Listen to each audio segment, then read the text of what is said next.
11ನೇ ವರ್ಷದ ಶ್ರೀ ಬಳಗಮುಖಿ ದೇವಿಯ ಆರಾಧನೆ ಕಾರ್ಯಕ್ರಮ ಮತ್ತು ಮರಿಜಾತ್ರಾ ಮಹೋತ್ಸವವು ಅದ್ದೂರಿಯಾಗಿ ನಡೆಯಿತು. ತಾಲೂಕಿನ ಅರದೇಶನಹಳ್ಳಿ ಗ್ರಾಮದ ಶ್ರೀ ಬಳಗಮುಖಿ ದೇವಾಲಯದಲ್ಲಿ ಆರಾಧನೆ ಅಂಗವಾಗಿ ಪ್ರತಿ ವರ್ಷದಂತೆ ಈ ವರ್ಷವೂ ವಿಶೇಷ ಹೋಮ ಹಾಗೂ ಪೂಜಾ ಕಾರ್ಯಕ್ರಮಗಳನ್ನು ದೇವಾಲಯದ ಪ್ರಧಾನ ಅರ್ಚಕರಾದ ಸುಬ್ರಹ್ಮಣಿ ಅವರ ನೇತೃತ್ವದಲ್ಲಿ ನೆರವೇರಿಸಲಾಯಿತು. ದೇವಾಲಯದ ಪ್ರಧಾನ ಅರ್ಚಕ ಸುಬ್ರಹ್ಮಣಿ ಮಾತನಾಡಿ, ಪ್ರತಿ ವರ್ಷವೂ ನವರಾತ್ರಿ ಸಂದರ್ಭದಲ್ಲಿ ದೇವಿಯ ಆರಾಧನೆ ಹಾಗೂ ಜಾತ್ರಾ ಮಹೋತ್ಸವ ಕಳೆದ 1 ತಿಂಗಳಿಗೆ ಈ ವಿಶೇಷ ಮರಿ ಜಾತ್ರಾ ಮಹೋತ್ಸವ ಮಾಡಲಾಗುವುದು. ಈ ಸಂದರ್ಭದಲ್ಲಿ ವಿಶೇಷ ಪೂಜಾ ಕಾರ್ಯಕ್ರಮಗಳನ್ನು ಹಮ್ಮಿಕೊಳ್ಳುವುದರ ಜೊತೆಗೆ ದೇವಾಲಯಕ್ಕೆ ಬರುವ ಭಕ್ತಾದಿಗಳಿಗೆ ಅನ್ನ ಸಂತರ್ಪಣೆ ಮಾಡಲಾಗುವುದು. ಪ್ರತಿ ವರ್ಷವೂ ಭಕ್ತಾದಿಗಳ ಸಂಖ್ಯೆ ಹೆಚ್ಚಾಗುತ್ತಲೇ ಇದೆ. ಈ ಬಾರಿಯೂ ಹೊರ ಜಿಲ್ಲೆಗಳಿಂದಲೂ ಭಕ್ತಾದಿಗಳು ಬಂದು ತಾಯಿಯ ದರ್ಶನ ಪಡೆಯುತ್ತಿದ್ದಾರೆ. ಈ ಬೆಳವಣಿಗೆ ನಮಗೆ ಸಂತಸ ತಂದಿದೆ ಎಂದರು.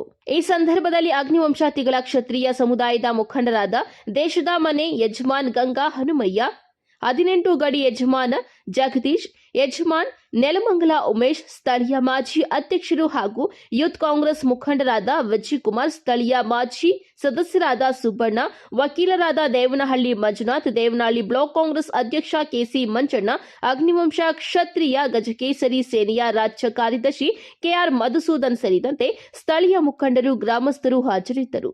ವರದಿ ಹರೀಶ್, ನಂದಿ ಟಿವಿ, ದೊಡ್ಡಬಳ್ಳಾಪುರ.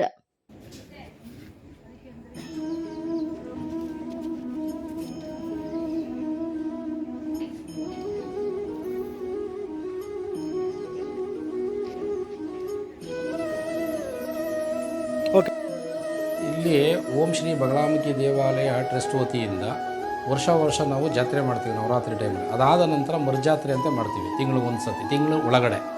ಅದಾದ ಮೇಲೆ ನಮಗೆ ಇಲ್ಲಿ ಬರೋಂಥ ದೇವಸ್ಥಾನಕ್ಕೆ ಬರೋಂಥ ಭಕ್ತರು ಮತ್ತು ಮುಖ್ಯ ಅತಿಥಿಗಳಾಗಿ ದೇಶದ ಮನೆ ಯಜಮಾನರು ಗಂಗನಮಯ್ಯನವರು, ಕ್ಯಾಸಂದ್ರ, 18 ಗಡಿ ಯಜಮಾನರು ಜಗದೀಶ್ ಲಕ್ಕೂರು ತೋಟ, ಮತ್ತು ನೆಲಮಂಗಲ ಯಜಮಾನರು ಉಮೇಶ್ ಅವರು, ಮತ್ತು ಹಾಗೂ ಹೆಸರುಘಟ್ಟದ ಯಜಮಾನರು ಗಂಗಣ್ಣನವರು ಮುಖ್ಯ ಅತಿಥಿಗಳಾಗಿ ಬರ್ತಾಯಿದ್ದಾರೆ ಈ ಸ್ಥಾನಕ್ಕೆ.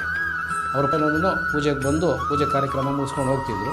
ಬರ್ತಾ ಇಲ್ಲಿ ಜನ ಜಾಸ್ತಿ ಆಗ್ತಾ ಇರೋದ್ರಿಂದ ಆ ಕಾರ್ಯಕ್ರಮ ಮುಂದುವರ್ಸ್ಕೊಂಡು ಹೋಗ್ತಾ ಇದ್ದೀವಿ. ಇನ್ನು ಮುಂದೆ ಏನೇ ಇದ್ರೂ ಟ್ರಸ್ಟ್ ವತಿಯಿಂದಲೇ ಕಾರ್ಯಕ್ರಮ ಮಾಡ್ಕೊಂಡು ಹೋಗ್ತೀವಿ.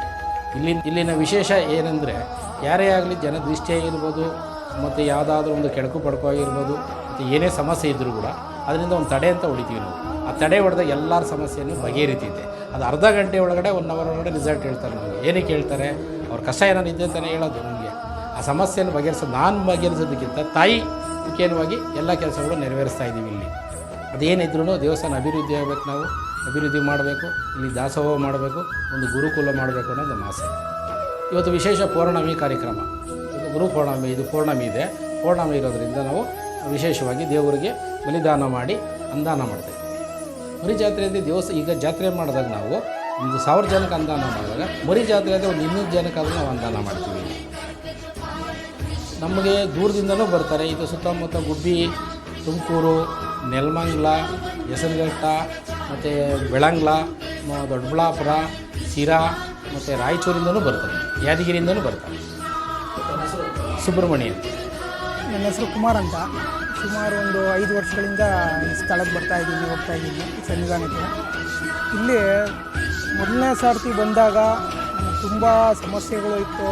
ಈ ಸಮಸ್ಯೆಗಳಲ್ಲಿ ಬಗೆಹರಿಯುತ್ತೋ ಇಲ್ಲೋ ಅನ್ನೋಂಥ ಒಂದು ಅನುಮಾನದಲ್ಲೇ ಬಂದ್ವಿ. ಇಲ್ಲಿಗೆ ಬಂದಿದ್ದಾದಮೇಲೆ ಪ್ರತಿ ಸಾರ್ತಿ ಬರಬೇಕು ಅಂತ ಒಂದು ಅನಿಸ್ತಾನೆ ಇರುತ್ತೆ ಮನಸ್ಸಲ್ಲಿ. ಬರ್ತಾಯಿದ್ದೀವಿ. ಇಲ್ಲಿ ತುಂಬ ಅನುಕೂಲಗಳು ಅಂತೂ ಆಗ್ತಾಯಿದೆ. ಮುಂದೆ ಮಾಡೋಂಥ ಕೆಲಸಗಳಲ್ಲಿ ಅನುಕೂಲಗಳಾಗ್ತಾಯಿದೆ. ತಿರ್ಗಾ ತಾಯಿ ದರ್ಶನ ಬೇರೆ ಆಯಿತು ನಮಗೆ. ಇಲ್ಲಿ ನಾವು ನಮ್ಮ ಮಿಸ್ಸಸ್ ಇಬ್ಬರು ಬಂದಿದ್ವಿ. ಆವಾಗ ಸ್ವಲ್ಪ ದರ್ಶನವೂ ಆಯಿತು ನಮಗೆ. ಬಂದಿದ್ದಾದಮೇಲೆ ಪ್ರತಿ ವರ್ಷ ಬರ್ತಾಯಿದ್ದೀವಿ. ಚೆನ್ನಾಗಿ ಅನುಕೂಲವಾಗಿ ನಡೀತಾ ಇದೆ. ಎಲ್ಲ ಕಾರ್ಯಕ್ರಮಗಳು ಚೆನ್ನಾಗಿ ನಡೀತಾ ಇದೆ. ಮುಂದಕ್ಕೆ ಈ ದೇವಸ್ಥಾನ ಇನ್ನೂ ಸ್ವಲ್ಪ ಚೆನ್ನಾಗಿ ಇಂಪ್ರೂವ್ಮೆಂಟ್ ಆಗಿ ಒಂದು ದೇವ್ರ ಗುಡಿ ಕಟ್ಟಬೇಕು ಅನ್ನೋದು ನಮ್ಮ ಗುರುಗಳ ಆಸೆಯೂ ಆಗಿದೆ. ನಮಗೂ ಆಸೆ ಇದೆ ಮನಸ್ಸಲ್ಲಿ. ಆದಷ್ಟು ಬೇಗ ಆ ತಾಯಿ ನಮ್ಗೆ ಇನ್ನೂ ಸ್ವಲ್ಪ ಶಕ್ತಿ ಕೊಟ್ಟು, ಆರೋಗ್ಯ ಭಾಗ್ಯ ಕೊಟ್ಟು ನಾವೂ ಅದಕ್ಕೆ ಸಹಕರಿಸ್ಬೇಕು ಅಂತಂದ್ಬಿಟ್ಟು ನಮ್ಮ ಮನಸ್ಸಲ್ಲಿ ಐತೆ. ವಿಶೇಷವಾಗಿ ಅದೇ ತೊಂದರೆಗಳಿರೋಂಥವ್ರಿಗೆ, ಈ ಏನಾನ ಈ ಕೆಡಕುಗಳು ಮಾಟ ಮಂತ್ರಗಳಾಗಿರೋಂಥವ್ರಿಗೆ ಇಲ್ಲಿ ಕಟ್ಟು ಹೊಡೆದ್ಬಿಟ್ಟು ರೆಡಿ ಮಾಡ್ತಾರೆ. ಅದು ಒಂದು 2-3 ಅವರಲ್ಲೇ ಸರೋಗುತ್ತೆ. 1 ಅವರ್ 2 ಅವರ್ ಒಳಗೆ ಸರೋಗುತ್ತೆ. ನಮಗೂ ತಿಳಿದಿರೋರೊಬ್ಬರು ಕರ್ಕೊಂಬಂದಿದ್ವಿ.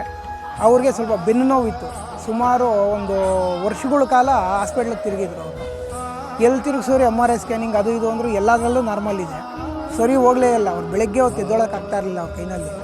ಇನ್ನೂ ಒಂದು 28 ವರ್ಷದ ಹುಡುಗ ಸುಮಾರು ಅವ್ರ ಕೈನಾಗಿ ಓಡಾಡೋಕೆ ಆಗದಿದ್ದಂಗೆ ನಾನು ಬಂದ್ರಿ ಅಂತ ಕರ್ಕೊಂಬಂದೆ ಇಲ್ಲಿಗೆ. ಇಲ್ಲಿ ಕಟ್ಟು ಹೊಡೆದು ಒಂದು ಪೂಜೆ ಮಾಡಿ ಕಳಿಸಿದ್ರು ಅಷ್ಟೇನೆ.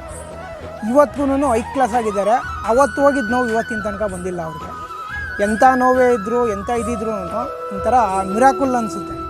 ಅದು ಇಲ್ಲಿಗೆ ಬಂದು ಒಂದು ಕಟ್ಟು ಹೊಡೆಸ್ಕೊಂಡು ಹೋಗ್ಬಿಟ್ರೆ ಸಾಕು, ಇನ್ನೇನು ಬೇಕಾಗಲ್ಲ. ಅದರಿಂದ ನಮಗೆ ಈ ದೇವಸ್ಥಾನದ ಮೇಲೆ ಜಾಸ್ತಿ ಅಭಿಮಾನ. ಬರ್ತಾಯಿದ್ದೀವಿ ಇಲ್ಲಿ ಸೇವೆ ಮಾಡ್ತೀವಿ. ನಾವು ಇರೋ ತನಕ ನಮ್ಮ ಕೈನಾಗ ಆಗಿದ್ದ ಸೇವೆ ನಾವು ಮಾಡ್ಕೊಂಡು ಹೋಗ್ತೀವಿ. ಕುಮಾರ್ ಅಂತ.